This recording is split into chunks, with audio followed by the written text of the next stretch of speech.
नमस्कार, मेरे चैनल साहित्य सागर में आप सभी का स्वागत है।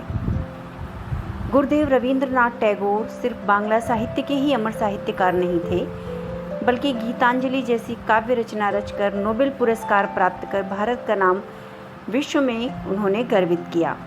उनकी ही एक कहानी धन की भेंट, चलिए सुनते हैं।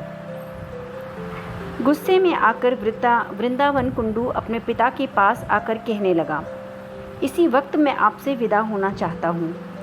उसके पिता जगन्नाथ कुंडू ने गुस्से और नफरत भरी दृष्टि से देखते हुए कहा, अभागे, कृतघ्न, मैंने जितना भी रुपया तेरे पालन पोषण पर व्यय किया है उसे चुकाकर ही ऐसी धमकी देना।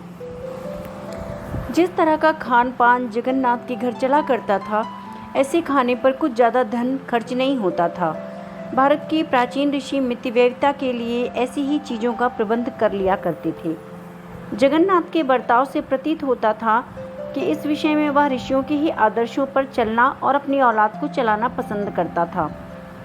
जब तक वृंदावन अविवाहित था, उसका निर्वाह जैसे तैसे चलता रहा, लेकिन विवाह के बाद उसने सीमा से बाहर आकर इस उत्तम और सुंदर आदर्श को, जो उसके महामना बाप ने बनाकर रखा था, छोड़ना आरंभ किया।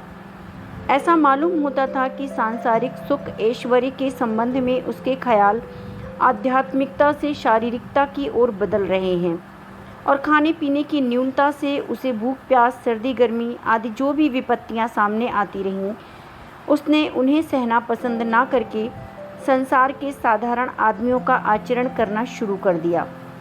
जब से वृंदावन ने अपने पिता के बनाए हुए आदर्श को त्यागा, तभी से पिता और पुत्र में झगड़ा हो गया। इस कलह से चरम सीमा का रूप उस वक्त धारण किया जब वृंदावन की पत्नी बीमार हो गई और उसकी चिकित्सा के लिए एक वैद्यराज को बुलाया गया। यहाँ तक का व्यवहार भी क्षमा के लायक था, किंतु जब वैद्यराज ने रोगी के लिए अधिक मूल्य की दवाई का फैसला किया, तो जगन्नाथ ने समझ लिया कि वैद्यराज अयोग्य हैं, वैद्य के नियमों से बिल्कुल अनजान। बस उसने उसी वक्त उनको मकान से बाहर निकलवा दिया।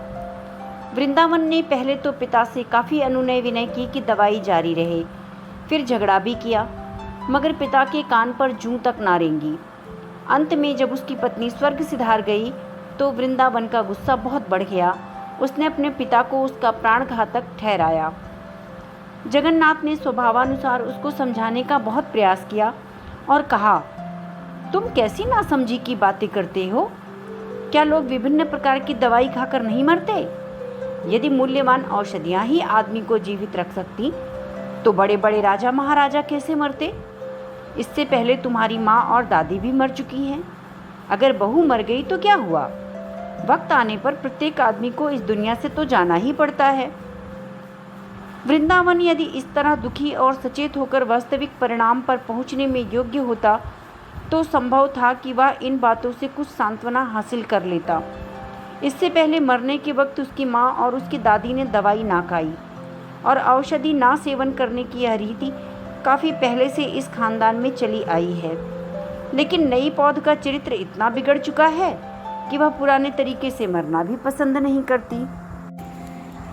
जब मामला चरम सीमा तक पहुंच गया, तो वृंदावन से ना रहा गया और उसने गुस्से और विकलता के साथ अपने पिता से कहा, मैं जाता हूँ। पिता ने उसे दृढ़ देखकर उसी वक्त आज्ञा दे दी।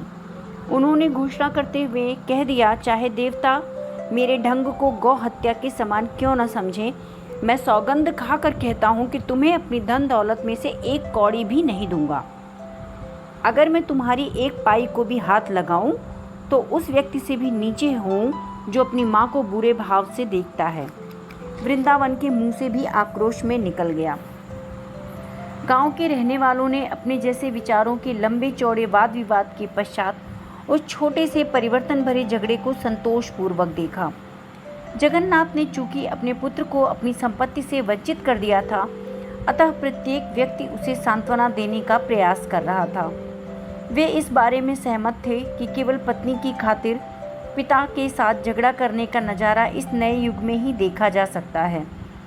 इसके संबंध में वे स्वयं जो कारण बताते थे, वे भी काफ़ी असंगत थे। उनका कहना था कि पत्नी मर जाए तो आसानी से मिल जाएगी, लेकिन पिता मर जाए तो संसार भर की धन दौलत के बदले भी उसे हासिल नहीं किया जा सकता। इस बात में संदेह नहीं कि उनका उपदेश हर तरह से ठीक था, किंतु हमें संदेह है कि दूसरा पिता हासिल करने की पीड़ा उस पथभ्रष्ट बेटे को कहाँ तक प्रभावित कर सकती थी। इसके विरुद्ध हमारा विचार है कि ऐसा मौका आता तो वह उसे ईश्वरीय अनुकंपा में सम्मिलित समझता। वृंदावन के अलग होने का दुख उसके पिता जगन्नाथ को तनिक भी एहसास ना हुआ। उसके कुछ खास कारण थे। एक तो यह कि उसके चले जाने से घर का खर्च कम हो गया। दूसरे, दिल से एक भारी फिक्र दूर हो गई। हर समय उसे डर रहता था कि मेरा पुत्र मुझे जहर देकर मार ना दे। जब कभी वह अपना थोड़ा सा भोजन करने बैठता तो यही विचार उसे व्याकुल कर देता कि इसमें जहर ना मिला हुआ। यही चिंता किसी हद तक वृंदावन की पत्नी का स्वर्गवास हो जाने पर दूर हो गई थी, किंतु अब वह बिल्कुल ही ना रही। जिस तरह घने अंधियारे बादलों में चमकती बिजली और भयंकर तूफानी समुद्र में कीमती रत्न रहते हैं, उसी प्रकार बूढ़े जगन्नाथ के कठोर हृदय में भी एक कमजोरी शेष थी। वृंदावन जाते समय अपने साथ 4 वर्षीय पुत्र गोकुल चंद को भी ले गया था। चूंकि गोकुल चंद की खुराक और कपड़ों का खर्च बहुत ही कम था, इसीलिए जगन्नाथ को उससे बहुत प्यार था। जाते समय जब वृंदावन उसे अपने साथ ले गया तो सबसे पहले दुख और पछतावे की अपेक्षा उसने अपने मन में हिसाब लगाना आरंभ किया कि इन दोनों के चले जाने से खर्च में कितनी कमी होगी, इस बचत की वार्षिक रकम कहाँ तक पहुँचेगी, और इस बचत को अगर किसी रकम का सूद समझा जाए तो उसका मूलधन क्या होगा। जब तक गोकुलचंद भवन में था, वह अपनी चंचलता से जगन्नाथ का ध्यान अपनी ओर आकर्षित रखता था, लेकिन उसके चले जाने पर कुछ दिनों में ही बूढ़े को ऐसा अनुभव होने लगा कि घर काटने को दौड़ता है। इससे पहले जिस वक्त जगन्नाथ पूजा पाठ में तल्लीन होता तो गोकुलचंद उसे छेड़ा करता। भोजन करते वक्त उसके आगे से रोटी या चावल उठाकर भाग जाता और खुद खा लेता। जब वह आय व्यय लिखने बैठता तो उसकी दवात लेकर दौड़ जाता। लेकिन अब उसके जाने पर ये बातें भी दूर हो गईं। जीवन का रोजाना का कार्यक्रम उसे भार स्वरूप अनुभव होने लगा। उसे ऐसा प्रतीत होता था कि इस प्रकार का विश्राम भविष्य के जगत में ही सहन किया जा सकता है।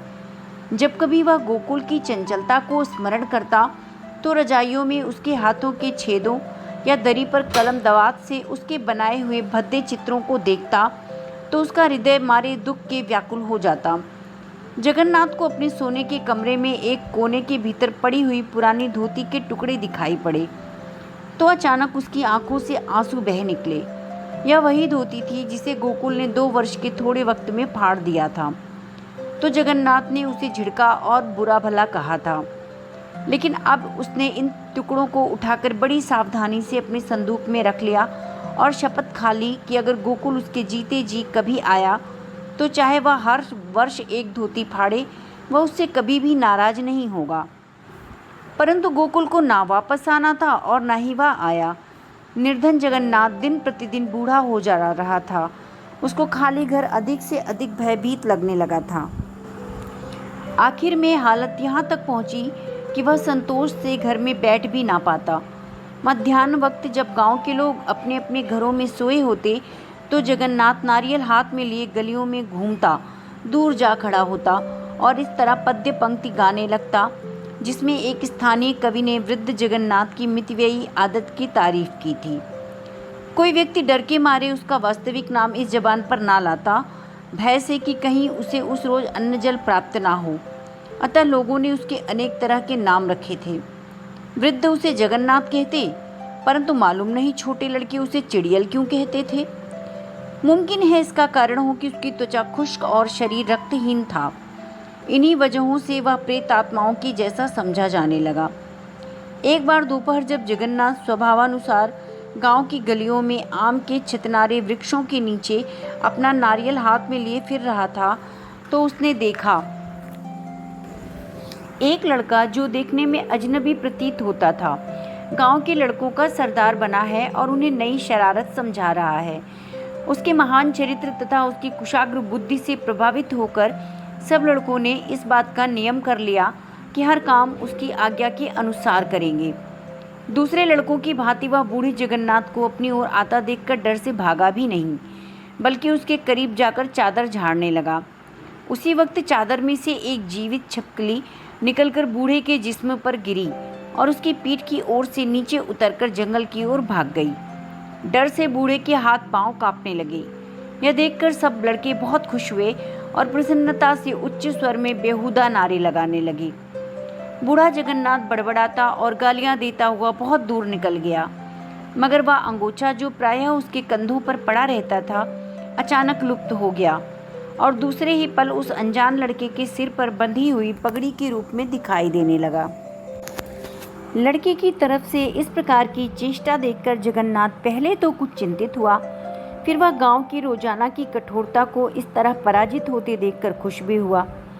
काफ़ी दिनों से लड़के उसकी छाया से ही भाग जाते थे और उसे उनसे बोलने का मौका भी नहीं मिलता था। अपरिचित लड़का इस शरारत के बाद दूर भाग गया था, किंतु बहुत से वचन और सांत्वना के बाद वह बूढ़े के समीप आया और दोनों में निम्न बातें होने लगी। पुत्र, तुम्हारा नाम क्या है? निताई पाल। घर कहाँ है आपका?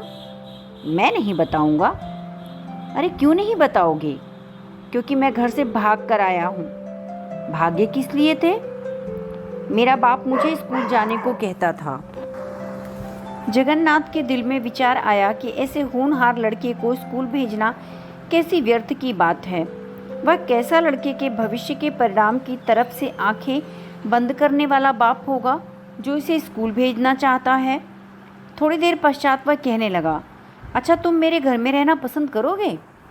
लड़के ने जवाब दिया, क्यों नहीं। उसी दिन से वह लड़का उसके घर में रहने लगा। उसे घर में प्रवेश करते हुए इतना डर ना लगा जितना अंधेरे में किसी पेड़ के नीचे जाने से हो सकता था। इतना ही नहीं, उसने अपने कपड़े और भोजन के विषय में ऐसे निर्भयतापूर्ण ढंग से प्रश्न शुरू किया जैसे वह उस घर में सालों से रह रहा हो। यदि कोई वस्तु उसकी पसंद की ना होती तो वह जगन्नाथ से झगड़ा करता। जगन्नाथ अपने बेटे को तो डरा धमका भी लेता, मगर उसे बस में लाना आसान नहीं था। उसे उसकी प्रत्येक बात माननी पड़ती। गांव के लोग हैरत में थे कि जगन्नाथ ने नितई पाल को क्यों इस प्रकार सिर पर चढ़ा रखा है। यह तो सर्वविदित था कि बूढ़ा अब कुछ दिन नहीं तो कुछ सप्ताह का मेहमान है, और वे इस बात को सोचकर काफ़ी दुखित होते थे कि उसके स्वर्ग सिधारने पर उसकी संपत्ति का अधिकारी यही लड़का होगा। वे सब इस बात पर लड़के से जलने लगे। उन्होंने यह भी निश्चित कर लिया कि उसे अवश्य हानि पहुंचाने की कोशिश करेंगे, परंतु जगन्नाथ उसकी इस तरह की निगरानी करता जिससे वह उसकी रीढ़ की हड्डी हो। कभी कभी लड़का धमकी देकर कहता, मैं घर चला जाऊंगा। ऐसे अवसर पर बूढ़ा लोभ लालच का जाल बिछाकर कहता, मैं अपनी पूरी दौलत तो तुम्हें ही दूंगा ना। लड़का हर प्रकार से कम उम्र था, तब भी इस वचन के महत्व को बखूबी समझता था। गांव वालों से और कुछ ना हो सका तो उन्होंने उस लड़के के बाप के विषय में जांच आरंभ की। उन्हें यह सोचकर बहुत पीड़ा होती थी कि उसके माता पिता उसकी याद में दुखी होंगे। लड़का बहुत ही चंचल है जो उन्हें इस तरह छोड़कर भाग आया। वे इसे हजार हजार गालियां देते होंगे, किंतु ये सब बातें वे जिस आवेश में करते थे उससे साफ मालूम होता था कि वे न्याय नहीं जलन से काम ले रहे हैं। बूढ़े को एक दिन किसी बटोही की जबानी ज्ञात हुआ कि दामोदर पाल अपने पुत्र की खोज में पास के गांव और कस्बों में फिर रहा है और कुछ ही वक्त से वह इस गांव में आने वाला है। नितई ने जब यह बात सुनी तो सहज भाव से उसके दिल में प्रेम का आवेश आया। वह उद्विग्नता की स्थिति में धन दौलत छोड़कर अपने पिता के पास जाने को तैयार हो गया। जगन्नाथ उसे रोकने के लिए हर संभव कोशिश करता रहा। इसलिए उसने कहा, तुम अपने पिता के पास जाओगे तो वह तुम्हें पीटेगा। मैं तुम्हें ऐसी जगह छिपा दूंगा जिससे किसी को भी तुम्हारा पता ना मिल सके, यहाँ तक कि गांव वाले भी ना मालूम कर सकेंगे। इस बात से लड़के के दिल में आश्चर्य उत्पन्न हुआ और वह कहने लगा, बाबा मुझे कहाँ छिपाओगे? भला वह जगह तो मुझे भी दिखा दो। जगन्नाथ ने जवाब दिया, यदि यह स्थान मैं अभी दिखा दूं तो लोगों को खबर हो जाएगी, रात होने दो। सभी बच्चों में आश्चर्यजनक जगह की उत्कट लालसा होती है। नितई भी खुश हुआ। उसने अपने दिल में विचारा कि जब मेरे पिता मेरी खोज के पश्चात वापस चले जाएंगे तो मैं दौड़ लगाकर लड़कों के साथ उस स्थान पर आंख मिचौली खेलूंगा और कोई पता भी नहीं कर सकेगा कि मैं कहाँ छिपा हूँ। वास्तव में उस वक्त बड़ा आनंद आएगा। पिताजी पूरा गांव छान मारेंगे और मुझे कहीं नहीं पा सकेंगे। बड़ी दिल लगी होगी। दोपहर बाद के समय जगन्नाथ लड़के को कुछ समय के लिए मकान में बंद करके कहीं चला। उसके वापस आने पर नितई ने उससे इतने सवाल किए कि वह परेशान हो गया। अंत में जब रात हुई तो नितई कहने लगा, बाबा अब तो वह स्थान मुझे दिखा दो। जगन्नाथ ने जवाब दिया, अभी रात नहीं हुई। इसके कुछ वक्त बाद लड़के ने फिर कहा, बाबा अब रात बहुत हो गई है, अब तो चलो। जगन्नाथ ने आहिस्ता से कहा, अभी गांव के लोग सोए नहीं हैं। फिर नितई एक क्षण के लिए रुका और बोला, बाबा इस वक्त तो सब लोग सो गए हैं, आओ अब चले। रात बहुत जा चुकी थी। निर्धन लड़का इतनी देर कभी तक न जागा था, इसीलिए उसको जागे रहने में बड़ी मुश्किल पड़ रही थी। आखिर आधी रात के समय जगन्नाथ लड़के की बाँह पकड़कर खाली गांव की अंधेरी गलियों से मार्ग टटोलता हुआ बाहर निकला। सब दिशाएं सूनी थीं, चारों ओर सूनापन था। कभी कभी कोई कुत्ता भौंकने लगता तो और कुत्ते भी उसके साथ मिलकर भौंकना शुरू कर देते। इसके अलावा कहीं कहीं उसके पैरों की आहट से कोई पक्षी पेड़ की टहनी से पंख फड़फड़ाता हुआ उड़ जाता।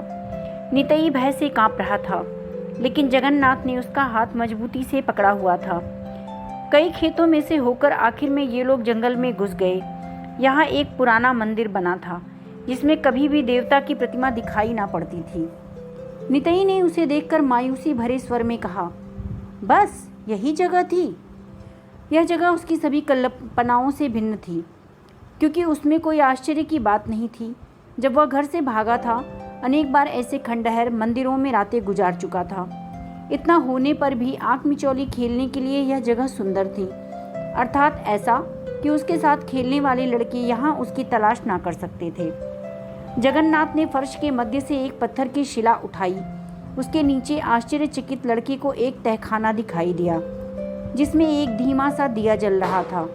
भय और हैरानी से दोनों बातें उसके दिल पर जमी हुई थी। अंदर एक बांस की सीढ़ी खड़ी थी। जगन्नाथ नीचे उतरा तथा नितई भी उसके साथ पीछे पीछे हो लिया। नीचे उतरकर लड़के ने इधर उधर देखा तो चारों तरफ पीपल के टोकने पड़े हुए दिखाई दिए। उसके बीच में एक आसन बिछा था और सम्मुख थोड़ा सिंदूर, घिसा हुआ चंदन, कुछ जंगली फूल और पूजा की बची सामग्री थी। लड़के ने अपनी जिज्ञासा पूर्ति के लिए उनमें से कुछ के भीतर हाथ डाला और जब बाहर निकाला तो देखा कि उनमें रुपए और सोने की मोहरें थीं। इतने में बूढ़े जगन्नाथ ने नितई से कहा, नितई मैंने तुमसे कहा था ना कि मैं अपनी सारी दौलत तुम्हें दे दूंगा। मेरे पास कोई ज़्यादा धन तो नहीं है, किंतु जो कुछ भी है वह इन पीतल के टोकनों में भरी है, तथा बस मैं आज यह तुम्हारे हवाले करना चाहता हूँ। नितई खुशी की अधिकता के मारे उछल पड़ा और बोला, सच? क्या तुम इनमें से एक भी रुपया अपने पास ना रखोगे? बूढ़े ने उत्तर दिया, यदि मैं इनमें से कुछ लूँ तो भगवान करे मेरा वह हाथ कोढ़ी हो जाए, लेकिन यह धन मैं तुम्हें एक शर्त पर देता हूँ। यदि कभी मेरा पोता गोकुलचंद या उसका भी पोता अथवा परपोता या उसकी औलाद में से कोई व्यक्ति इस रास्ते से होकर जाए तो तुम्हारे लिए आवश्यक होगा कि यह सारी संपत्ति उसको सौंप दो। लड़के ने थोड़ा ध्यान से सोचा और दृढ़ इरादे के साथ सोचा कि बूढ़ा पागल हो गया है। फिर बोला, बहुत अच्छा, मैं ऐसा ही करूँगा। जगन्नाथ ने कहा, बस तो इस जगह पर बैठ जाओ। क्यों? तुम्हारी पूजा की जाएगी। लड़के ने चकित होकर पूछा, यही रीति है क्या? बूढ़े ने जवाब दिया, हाँ यही रीति है। लड़का उछलकर फौरन आसन पर बैठ गया। बूढ़े जगन्नाथ ने उसके माथे पर चंदन लगाया, बाहों के मध्य सिंदूर की बिंदी लगा दी और जंगली पुष्पों का हार उसके गले में डाला और कुछ मंत्रों का उच्चारण करने लगा। बेचारा नितई देवता की तरह आसन पर बैठा बैठा बोर हो गया, क्योंकि उसकी पलकें नींद से भारी हो रही थीं। अंत में उसने घबरा कर कहा, बाबा। लेकिन जगन्नाथ उत्तर दिए बिना ही मंत्रों का उच्चारण करता रहा। आखिर में उसके मंत्रों का सिलसिला समाप्त हुआ और जगन्नाथ ने बड़ी मुश्किल से एक टोकने को खींचकर लड़के के सामने रखा और ये शब्द व्यवस्था से उसके मुंह से कहलवाई, मैं ईमानदारी से प्रतिज्ञा करता हूँ कि इस पूरी धन संपत्ति को गोकुल चंद कुंडू के बेटे, पोते, परपोते या उसकी औलाद के किसी आदमी को जो इसका हकीकतन और लायक उत्तराधिकारी होगा दे दूंगा। एक बार अल्फाजों के कहने में भोले लड़के की चेतना जाती रही और कंठ सूखने लगा। जैसे तैसे यह रस्म समाप्त हुई। गुफा की हवा दीपक के धुएं और उन दोनों के सांस के कारण बुरी प्रतीत होने लगी। नितई को अपना कंठ मिट्टी की तरह सूखा और हाथ पांव जलते महसूस हो रहे थे। बेचारी का दम घुटा जा रहा था। धीरे धीरे दीपक का प्रकाश धीमा हो गया, यहाँ तक कि दीपक का आखिरी झोंका खाकर बुझ गया। उसके बाद अंधेरा फैल गया। नितई को ऐसा लगा कि बूढ़ा जल्दी जल्दी सीढ़ी से ऊपर चढ़ रहा है। उसने घबराकर कहा, बाबा तुम कहाँ जा रहे हो? जगन्नाथ ने लगातार ऊपर की ओर चढ़ते हुए जवाब दिया, मैं अब जाता हूँ, तुम यहाँ रहो, यहाँ तुम्हें कोई नहीं ढूंढ पाएगा। वृंदावन के पुत्र और जगन्नाथ के पोते गोकुल चंद का नाम याद रखना। इसके पश्चात उसने ऊपर सीढ़ी खींच ली। लड़के ने अवरुद्ध और दयनीय स्वर में कहा, मैं अब अपने बाप के पास जाना चाहता हूँ, मुझे यहाँ डर लगता है। जगन्नाथ ने उसकी परवाह न करते हुए गुफा के मुख पर पत्थर की शिला रख दी। इसके बाद दोनों जंघाओं को मोड़कर झुका और अपने कान पत्थर पर लगाकर सुनने लगा। अंदर से आवाज आई, बाबा जी। फिर किसी भारी वस्तु के फर्श पर गिरने की आवाज सुनाई दी और उसके पश्चात गहरी खामोशी छा गई। बूढ़े जगन्नाथ ने इस तरह अपना धन उसको सौंप कर जल्दी जल्दी पत्थर के ऊपर मिट्टी डालनी शुरू की। उस पर उसने टूटी फूटी ईंटें और चूना रख दिया और मिट्टी बिछाकर उस पर जंगली घास और बूटियों की जड़ें खड़ी कर दी। रात संभवतः खत्म हो गई थी, मगर वह उस जगह से हटकर घर ना जा सका। रह रहकर अपना कान पृथ्वी पर लगाता और आवाज़ सुनने की चेष्टा करता। ऐसा मालूम होता था कि अब भी उस गुफा के भीतर या पृथ्वी की असीम गहराइयों में से एक वेदना युक्त क्रंदन सुनाई दे रहा है। उसे ऐसा प्रतीत होता था कि रात में आसमान पर केवल वही एक आवाज़ छाई है और जगत के सब व्यक्ति उस आवाज़ से जागकर बिस्तरों में बैठे उसे सुनने की कोशिश कर रहे हैं। पागल बूढ़ा जोश में आकर और अधिक मिट्टी डाले जाता था। वह चाहता था कि उस आवाज़ को दबा दे, लेकिन इस पर भी रह रहकर वह आवाज़ उसके कानों में आ रही थी, बाबा जी, हाय बाबा जी। उसने पूरी शक्ति से धरती पर पांव मारकर चिल्लाते हुए कहा, खामोश रहो, लोग तुम्हारी आवाज़ सुन लेंगे। फिर भी उसे प्रतीत हुआ कि हाय बाबा जी, हाय बापू की आवाज़ें रह रहकर सुनाई दे रही थीं। इतने में सूरज निकल आया और जगन्नाथ कुंडू मंदिर को छोड़कर खेतों की ओर आ गया। वहाँ भी किसी ने उसके पीछे आवाज़ दी, बापू। घबराहट की हालत में जगन्नाथ ने पीछे फिरकर देखा तो उसका बेटा वृंदावन था। वृंदावन कहने लगा, मुझे प्रतीत हुआ है कि मेरा बेटा आपके घर में छिपा है, उसे मुझे दे दो। यह सुनकर बूढ़े के नेत्र चौड़े हो गए, मुंह खुला का खुला रह गया और उसने मुड़कर पूछा, क्या कहा, तुम्हारा पुत्र? वृंदावन ने कहा, हाँ, मेरा पुत्र गोकुल, उसका नाम अब नितई पाल है। मैंने अपना नाम बदलकर दामोदर पाल प्रसिद्ध कर रखा है, क्योंकि तुम्हारी मनहूसी और कंजूसी की बात चारों ओर ज़्यादा फैल चुकी थी। मजबूर होकर मुझे अपना वास्तविक नाम बदलना पड़ा, वरना यह मुमकिन था कि लोग हमारा नाम लेने से भी सकुचाते। बूढ़े ने धीरे से अपने दोनों हाथ सिर के ऊपर उठाए। उसकी उंगलियां इस प्रकार कांपने लगी मानो वायु में किसी अदृश्य चीज को पकड़ने का प्रयास कर रहा हो। फिर वह अचेत होकर पृथ्वी पर गिर पड़ा। जब उसे चेत हुआ तो वह अपने बेटे की बाँह पकड़कर उसे लगभग घसीटता हुआ पुराने मंदिर के निकट ले गया और पूछने लगा, तुम्हें इसके भीतर से रोने की आवाज़ सुनाई देती है क्या? वृंदावन ने जवाब दिया, नहीं। बूढ़े ने कहा, ध्यान से सुनो, कोई आवाज़ भीतर से बाबा जी कहती सुनाई नहीं देती क्या? वृंदावन ने फिर कान लगाकर जवाब दिया, नहीं। इससे बूढ़े जगन्नाथ की फिक्र किसी हद तक दूर हो गई। साथ ही उसके दिमाग ने भी उसे उत्तर दे दिया। कुछ दिन के पश्चात उसकी हालत यह थी कि गांव में आवारा फिरता और लोगों से पूछता, तुम्हें किसी के रोने की आवाज़ तो नहीं सुनाई देती? लोग उसके पागलपन पर हंसते थे। इसके लगभग 4 साल पश्चात जगन्नाथ मृत्युशैया पर पड़ा था। संसार का प्रकाश धीरे धीरे उसकी आंखों के सामने से दूर होता जा रहा था और सांस ज़्यादा कष्ट से आने लगी थी। सहसा वह विक्षिप्त हालत में उठकर बैठ गया और अपने दोनों हाथ ऊपर को उठा लिए और हवा में ऐसे चलाने लगा जैसे कोई वस्तु खोज रहा हो और बोला, मेरी सीढ़ी किसने उठा ली? उस खतरनाक बंदी गृह में से, जहाँ ना देखने को रोशनी और ना सांस लेने के लिए हवा थी, बाहर निकलने के लिए सीढ़ी ना पाकर वह फिर अपने मृत्युशैया पर गिर पड़ा और जहाँ जगत की स्थायी आंख मिचौली के खेल में कोई छिपने वाला नहीं पाया गया, वह उस श्रेणी में खो गया। यह कहानी आपको कैसी लगी? अच्छी लगी तो मेरे चैनल को लाइक करिएगा, सब्सक्राइब करिएगा। धन्यवाद।